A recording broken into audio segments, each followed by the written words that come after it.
Жалқау мен шымшық. Ертеде бір жалқау мен шымшық өмір сүріпті. Шыжып тұрған ыстыққа пысынап кеткен жалқау, шіркін, мына суға түсіп алса, рахат болар еді-ау дейді. Несі бар түсіп алса депті шымшық тұрып. Жалқаудың суға түскісі келсе де, шешінуге ерінеді.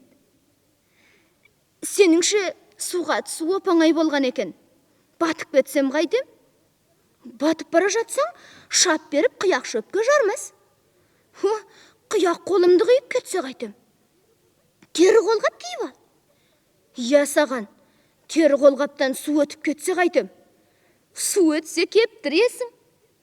Кептірем деп құрысып қалса қайтем? Балғамен ұрып қалпына келтір. Урам деп жыртып алсам қайтем?